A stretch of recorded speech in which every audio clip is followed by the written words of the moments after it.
ভাই ঠিক আছে তোমার আমি লোন দেবো কয়ে তুমি একটা দোকান কাট করে খেও কয়ে আমার কাছে এই করে আমার কাছে 6 লাখ টাকাতে 500 টাকা কম মানে 5 লাখ টাকা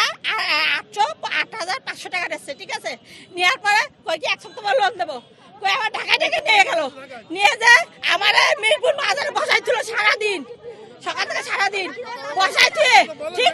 রাত মানে অন্ধকার ভাবাইছে তখন আমার নিয়ে গেছে একটা বটি কি যে এবার এক ভিটামিনের নিচে লাইবলো লাইবে সাইজে গুজে উপরে উঠলো উঠার পরে এবারে ও আমাকে কি আপনি কি করলেন আপনি টাকা দিলেন না আমাকে এই কজনের টাকা দেওয়ার কথা তো কথা কি তুমি যে মিষ্টিকে হীরাকে বলাগে টাকা 1 সপ্তাহ পরে দেবো এবার আসলাম এবার কি টাকা এবার নেবে না আমার কাছে আপনার কাছে আমার কাছে 4টা পিস্টল আছে সবার কাছে 4টা পিস্টল নিয়ে উল্টা ক্যাশ দিতে আমাকে আমরা টাকা দিছি আমার দিয়ে অনেক মানুষের কাছ থেকে টাকা নিয়ে আসে টাকা না দিলে হুমকি দিয়েছে মেরে ফেলার আমার সন্তানের মেরে ফেলার হুমকি দিয়েছে আমার স্বামীর আমাদের কাছ থেকে প্রায় 15 লাখ টাকা নিয়েছে এইভাবে আমাদের এক একজনে চেক দিয়েছে 10 লাখ টাকা করে আমরা ওর বিচার চাই আমাকে টাকা ফেরত চাই আমরা ওর বিচার চাই প্রথমে আমাদের বলে যে ভাই আপনারা এই অবস্থায় আছেন যা হোক করুন অবস্থা আমি এক ফান্ডের থেকে চাকরি করি বা এক বিদেশ ফান্ডের থেকে টাকা আসবে টাকা আসার পরে আমি আছে এত টাকা দেবো তা কত টাকা 10 লাখ করে দেবো এবার 10 লাখের এই প্রসেস করতে তার যে আনুষঙ্গিক খরচ সেই খরচগুলো দিতে হবে এই পদে পদে খরচ নিতে নিতে নিতে নিতে আমাদের যে গ্রুপ করেছে সেই গ্রুপ 34 জনের গ্রুপ করা 34 জনের কাছ থেকে প্রায় 12.5 থেকে 13 লাখ টাকা নিয়েছো নেওয়ার পরে আমাদের যে চেক দিয়েছে সেই চেকে যে দেখি কোনো টাকা নাই আর আমাদের কাছ থেকে 3টে করে ব্ল্যাঙ্ক চেক নিয়েছে এবার টাকা চাইলে উনি উল্টো আমাদেরকে এই ব্ল্যাঙ্ক চেকে কেস বসাই দিচ্ছে আমার দিয়েছে 11.5 লাখ টাকার আমার ওয়াইফ দিয়েছে এরকম 9 লাখ টাকার এই যে এই বাইরে দিয়েছে চেক সহ আমার ব্ল্যাঙ্ক চেক ফেরত চাই এমনকি আমার কষ্টের টাকা 4,80,000 টাকা আমি ফেরত চাই ওরা কোনো রকম ভাবে ছাড়বো না আপনাদের সবার কাছে হাত জোড় করে অনুরোধ করতেছি আপনারা বিচার করবেন নাহলে ওর বিচার আমরা পাবলিক মিলে করব আমি একা না এখানে শত শত মানুষ আছে ওর বিচার চাই আমরা সবাই মিলে কাগজপাতি নিয়েছে যদি তার কাছে কেউ টাকার জন্য চাপাচাপি করে তার নামে ওই চেক ডিজাইনারের কেস দিচ্ছে 11 লাখ আমার নিজেরও দিয়েছে 11 লাখ তা উনার কেস সব ঢাকায় আমরা গ্রামে থাকি আমাদের ঢাকায় যাওয়া আসা তো আমাদের অনেক কষ্টকর তাই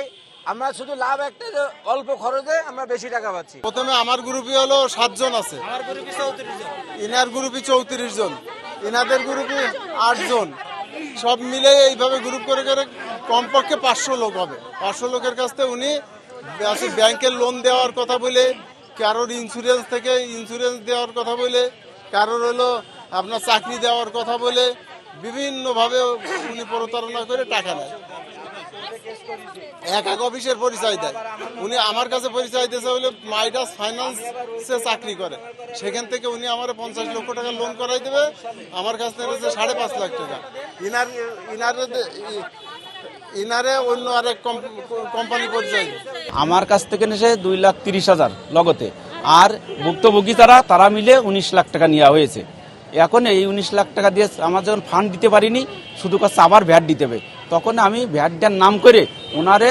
বললাম কি আপনি টাকা নিয়ে যান আমাদের কাছে উনিটা আসবে না কয় আমার ড্রাইভারের কাছে পাঠাই দেবো আমার ড্রাইভার না আপনি আসেন তখন উনি আসতে চাইনি তখন বলতে তাহলে আমি তো টাকা রয়েছে আমার গায়ে যদি বিমান ভাড়া দেন আমি সকালে যেয়ে টাকাটা নিয়ে আমি চলে আসবো ওইভাবে তাকে নিয়ে আসা হয়েছে